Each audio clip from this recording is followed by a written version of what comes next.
یہ سلوک کیا، وہ ساتھ کھانے پینے والے، ساتھ کھیلنے کودنے والے، ساتھ زندگی گزارنے والوں نے آنکھیں بند ہونے کی دیر تھی، یہ سلوک کر دیا، چہرے پھیر لیے، منہ پھیر لیے. وہاں اللہ رب العزت نے حضرت موسیٰ کی طرف وحی فرمائی، اے پیارے موسیٰ فلاں فلاں بستی میں میرے پیارے کا انتقال ہو گیا ہے، وہاں جاؤ اس کی تجہیز و تکفین کا انتظار کرو. اللہ کے نبی حضرت موسیٰ علیہ نبی جن علیہ السلام توجہ رکھیے گا، بڑا پیارا واقعہ ہے. آپ دوسری پڑھتے ہیں سنتے ہیں لیکن آپ سنیے گا درود شریف پڑھنے کی برکت سے اللہ نوازتا کتنا ہے، رحمتیں کتنی نازل ہوتی ہیں، اللہ کتنا کرم فرماتا ہے. اللہ نے حضرت موسیٰ کی طرف وحی فرمائی، پیارے موسیٰ فلاں فلاں بستی میں میرے پیارے کا انتقال ہو گیا ہے، میرے یار کا انتقال ہو گیا ہے، وہاں جاؤ اور اس کی تجہیز و تکفین کا انتظام کرو. اللہ کے نبی وہاں پہنچتے ہیں، دیکھتے ہیں کہ اس روڑی پر، اس کچرے کے ڈھیر پر ایک بندہ مرا پڑا ہے. آپ اس کو اٹھانے لگتے ہیں، بستی کے چند لوگ آ جاتے ہیں، اس کے یار دوست آ جاتے ہیں، آ کے کہتے ہیں اللہ کے نبی آپ کیا کر رہے ہیں؟ اللہ کے نبی اس کو چھوڑ دیجئے، یہ بڑا گناہگار تھا، یہ بڑا سیاہکار تھا، یہ بڑا بدکار تھا. اللہ کے نبی نے ان کی نہ سنی، اس کو اٹھایا اور جو ہے وہ اس کی تجہیز و تکفین کا انتظام کیا، اسے نہلایا، اسے کفنایا، اسے دفنایا. اللہ کی بارگاہ میں ہاتھ اٹھا لیے، اے مولا کریم تو کہتا ہے کہ میرے پیارے کا انتقال ہوا ہے، یہ بستی والے، اس کے یار دوست، اس کے بیلی، اس کے رشتہ دار یہ گواہی دیتے ہیں یہ گناہگار تھا، یہ سیاہکار تھا، یہ بدکار تھا، اس نے بڑے گناہ کیے ہیں. بولا تیری نافرمانیاں کرتا رہا ہے، یہ کہتے ہیں گناہگار تھا. بولا تو کہتا میرا یار تھا. بولا بتا تو صحیح وجہ کیا ہے؟ یہ گناہگار کہہ رہے ہیں، تو اپنا یار کہہ رہا ہے، تو اسے اپنا محبوب کہتا ہے. بولا وجہ کیا ہے؟ معاملہ کیا ہے؟ اللہ نے فرمایا پیارے موسیٰ یہ بستی والے، اس کے ساتھ کھانے پینے والے، اس کے ساتھ رہنے والے، بسنے والے، کھیلنے کودنے والے، اس کے ساتھ زندگی گزارنے والے صحیح کہتے ہیں یہ گناہگار تھا، یہ بدکار تھا، یہ سیاہکار تھا، اس نے میری نافرمانیاں کی، میرے حکموں کو پامال کیا، میرے حکموں کو توڑتا رہا. لیکن پیارے موسیٰ یہ اپنی زندگی میں ایک بڑا اچھا کرتا تھا، یہ قرآن پڑھتا تھا اور قرآن پڑھتے پڑھتے میرے محبوب کا نام آ جاتا تھا. جب میرے محبوب کا نام آ جاتا تھا وَنَظَرَ إِلَىٰ اسْمِ محمد قَبَّلَهُ وَبَدَعَهُ عَلَىٰ عَيْنَيْهِ. مطلوب بھائی جانتے ہیں کہ یہ جو قبلہ ہوا ہے اس کا مطلب یہ ہے کہ بوسہ دینا، وہ بوسہ دیتا تھا. بوسہ کس کو دیتا تھا؟ وہ چومتا کس کا تھا؟ تو اللہ کے پیارے اللہ نے فرمایا اے پیارے موسیٰ جب یہ قرآن پڑھتا تھا، ہم قرآن پڑھتے ہیں، وہ قرآن پڑھتا تھا، قرآن میں بھی میرے مصطفیٰ کا ذکر ہے، قرآن میں بھی میرے مصطفیٰ کا ذکر ہے. اللہ نے فرمایا پیارے موسیٰ جب یہ قرآن پڑھتا تھا وَنَظَرَ إِلَىٰ اسْمِ محمد.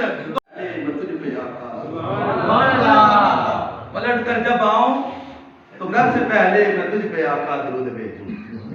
تو یہ درود شریف کی فضیلت ہے. ہم درود پڑھتے ہیں، حضور پر درود پڑھتے ہیں، اللہ خوش ہو جاتا ہے. یہ نام محمد لوگ کہتے ہیں انگوٹھے نہیں چومو تو یہ نہیں کرو تو وہ نہیں کرو، انگوٹھے نہیں چومو. تو یہ اس نے نام محمد کو چوما، اللہ نے اس کی مغفرت فرما دی. انگوٹھے کیوں نہ چومے؟ نہیں کو چومتا تو نہ چومے. اللہ نے اپنے محبوب کے نام میں 2 میمیں رکھی ہیں. کتنی؟ 2. ذرا آپ سارے ایک مرتبہ میم بولیں، سارے بولیں میم بولیں. اب آپ ہونٹ ملانے نہیں، بغیر ہونٹ ملائے میم بول کے دکھائیں. بولے حسن مسجد ہے، میم بول کے دکھائیں. نہیں بول سکتے.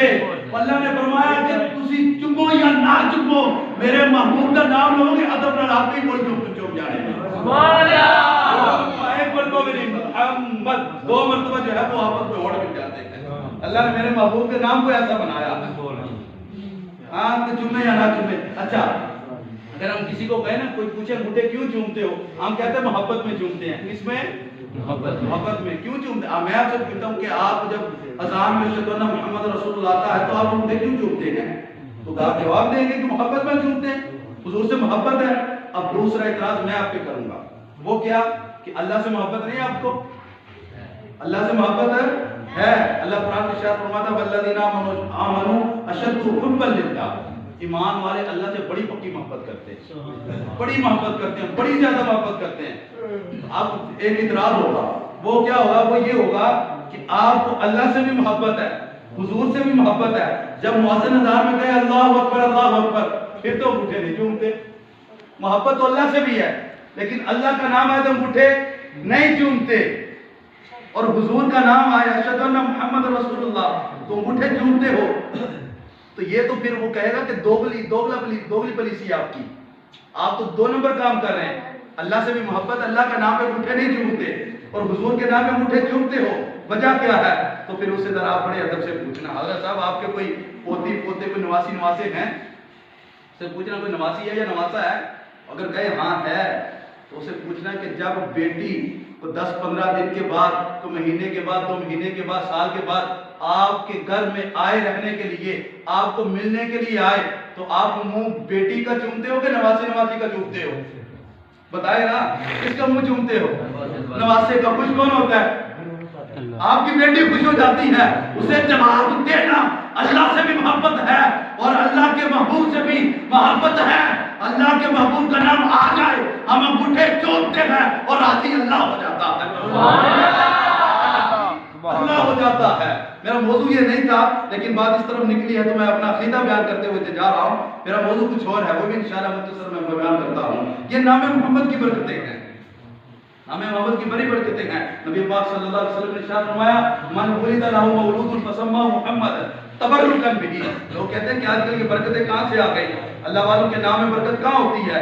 یہ تو وہ نبی پاک صلی اللہ علیہ وسلم نے ارشاد فرمایا جس کے گھر بیٹا پیدا ہو، جس کے گھر بیٹا پیدا ہو فسماه محمد، وہ اس کا نام کیا رکھے؟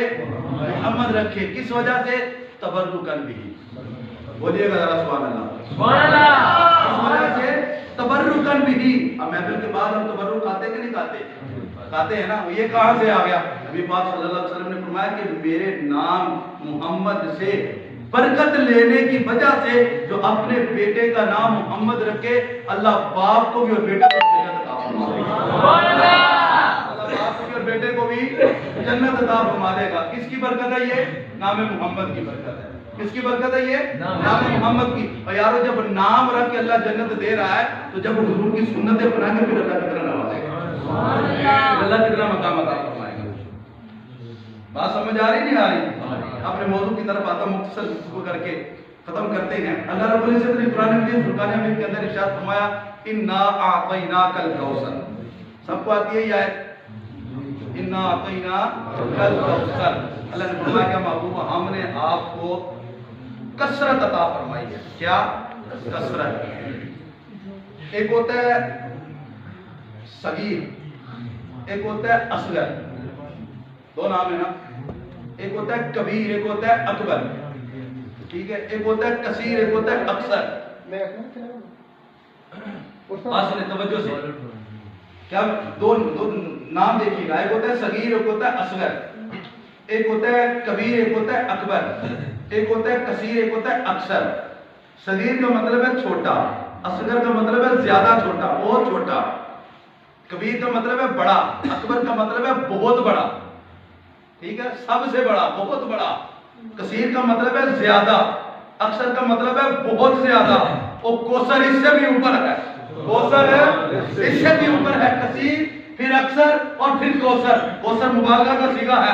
اللہ نے فرمایا کہ محبوب ہم نے آپ کو بے شمار خوبیاں عطا فرمائی ہیں۔ اس آیت کی بہت ساری تفاسیر ہیں، سب تفاسیر کا جو خلاصہ ہے وہ بیان کرتا ہوں، جس کو سیرات الجنان کے اندر لکھا گیا ہے کہ اے محبوب، اللہ فرماتا کہ اے محبوب ہم نے آپ کو بے شمار خوبیاں عطا فرمائی ہیں، بے شمار نعمتیں عطا فرمائی ہیں، بے شمار آپ کو فضیلتیں عطا فرمائی ہیں، ہم نے آپ کو نبوت بھی عطا فرمائی ہے، ہم نے آپ کو حکمت بھی عطا فرمائی ہے، ہم نے آپ کو رسالت بھی عطا فرمائی ہے، علم بھی عطا فرمایا ہے۔ اے محبوب ہم نے آپ کو شجاعت بھی عطا فرمائی ہے، شفاعت بھی عطا فرمائی ہے، اتنی نعمتیں دی ہیں، اتنے فضائل دیے ہیں جس کی کوئی انتہا ہی نہیں ہے۔ اس آیت کی بہت ساری تفاسیر ہیں۔ کثرت کیا؟ کثرت سے مراد ہے کیا؟ بعض مفسرین نے یہ لکھا ہے کہ کثرت سے مراد یہ ہے کثرت امت۔ کیا مراد ہے؟ کثرت امت۔ اور اللہ رب العزت نے قرآن مجید فرقان حمید کے اندر ارشاد فرمایا ایک مقام پہ قل متاع الدنیا قلیل، یعنی بات سمجھے، ایک ہے قلیل، ایک ہے عقل، ایک ہے صغیر، ایک ہے اصغر، ٹھیک ہے۔ اللہ نے فرمایا قل متاع الدنیا قلیل، اے محبوب آپ فرما دیجئے یہ دنیا کا جو ساز و سامان ہے یہ تھوڑا ہے۔ قلیل کا مطلب کیا ہوتا ہے؟ تھوڑا۔ قل متاع الدنیا قلیل، یہ دنیا کا سامان کیا ہے؟ تھوڑا ہے۔ کیا ہے؟ تھوڑا ہے یارو وہ حقیقی بادشاہ. آج کہیں میرے نام کی کوئی زمین نکل آئے نا کہ یہ 1.5 2 مرلہ کوئی 4 مرلے کوئی ایک کنال نکل آئے, میں تو بھائی اب کوئی بات تو کر کے دکھائے مجھ سے ہیں. تو روڈ پہ میری کوئی زمین ہو نا تھوڑی سی, میرے سے کوئی بات تو کرے, ایسی کی تیسی چیز کی وہ میرے سے بات کرے. میں بھائی میرے پاس جو ہے نا وہ 4 کلے زمین ہے, میرے پاس ٹریکٹر ہے, میرے پاس یہ وہ ہے, تو چودھری سے بات تو کر کے دکھائے. بہت کچھ ہے جن کے پاس یہ ہے وہ ہے. ہمارے جو ہے نا وہ ایک چودھری کے بارے میں آرے ہوتے ہیں, اس کے پاس ایک گاؤں کی چودراہٹ ہے. اللہ فرماتا ہے کہ محبوب یہ ساری دنیا کا جتنا ساز و سامان ہے, جتنی یہ دنیا ہے, یہ تھوڑی ہے. کیا ہے؟ تھوڑی ہے. یارو جو رب ساری دنیا کو تھوڑا کہہ رہا ہے, جو ہمارے لیے بہت زیادہ ہے, بہت زیادہ ہے. ہمارے پاس 4 ایکڑ زمین ہو تو بارے نیارے ہیں, اور اگر گاؤں ہمارا ہو تو اور بھی, اور اگر ہم ضلع کے ناظم بن جائیں تو اور بھی بارے نیارے ہیں. لیکن اللہ فرماتا ہے محبوب یہ دنیا تھوڑی ہے, ہم نے آپ کو دنیا عطا نہیں فرمائی. اور یاروں کو رب فرماتا ہے کوثر عطا فرمائی ہے. سبحان اللہ. رب کے لیے یہ دنیا تھوڑی ہے, بتاؤ پھر اس کے لیے کثرت کیا ہوگی, زیادہ وہ کیا عطا فرمائے گا. اللہ نے میرے محبوب کو وہ خوبی عطا فرمائی ہے, اور پھر کوثر کے اندر یہ کثرت عطا فرمائی ہے. اس میں کوئی قید نہیں لگائی کہ ہم نے یہی چیز عطا فرمائی ہے.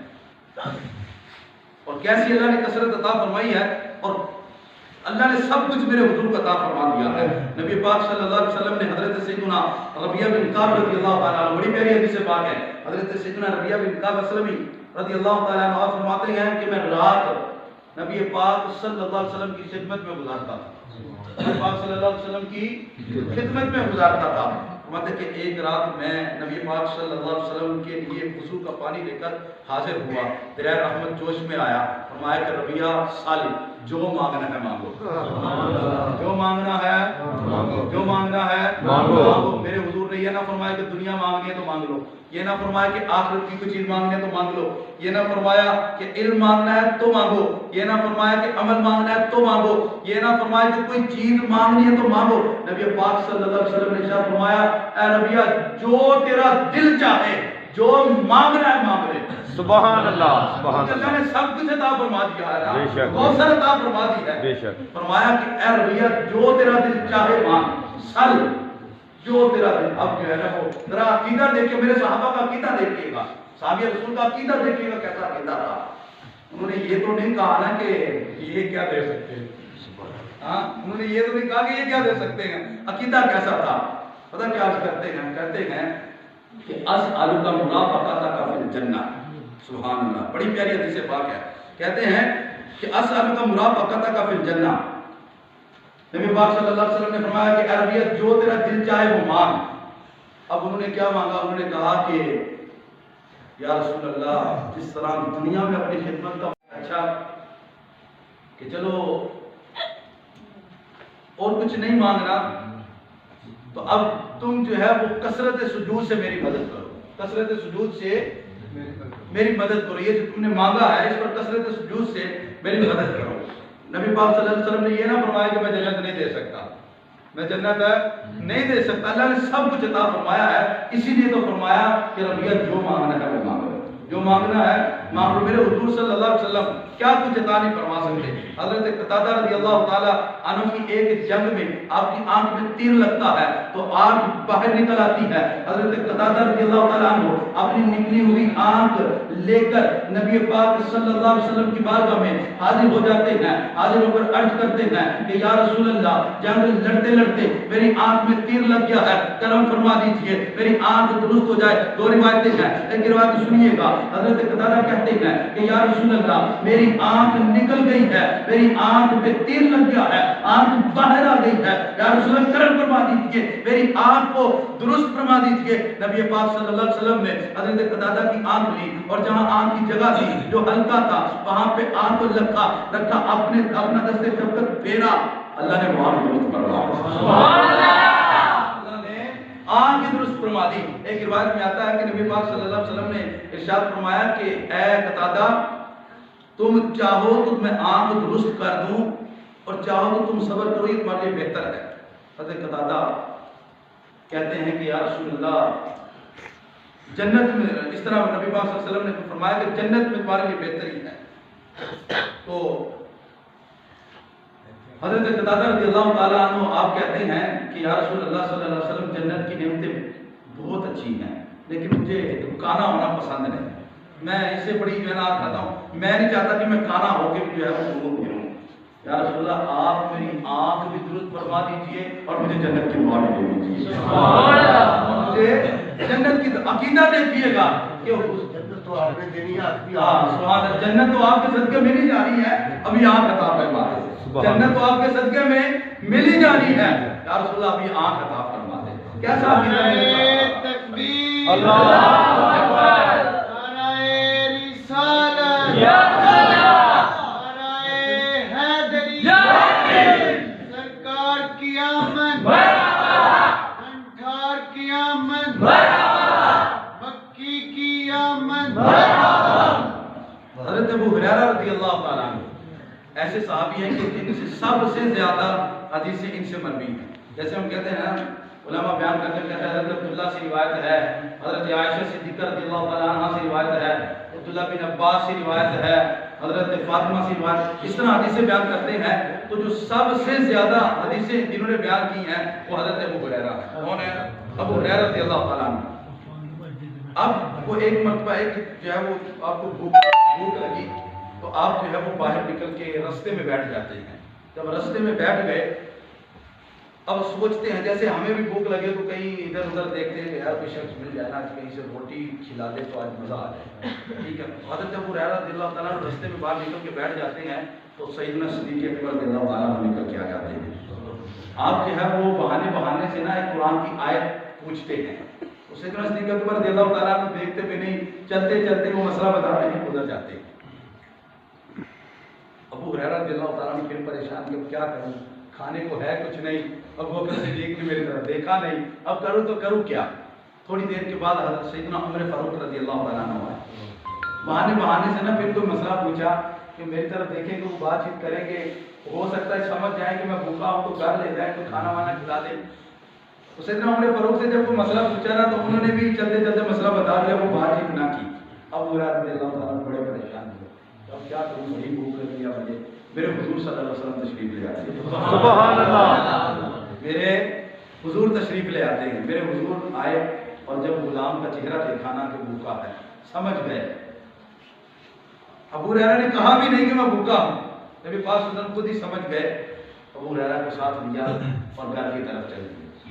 گھر پہنچے تو گھر کسی کی طرف سے جو ہے نا کہ دودھ کا پیالہ تحفے میں آیا ہوا تھا، دودھ کا پیالہ تحفے میں آیا ہوا تھا، بدنام وغیرہ بتایا گیا کہ رسول اللہ فلاں کے گھر سے فلاں نے یہ دودھ کا تحفہ بھیجا ہے۔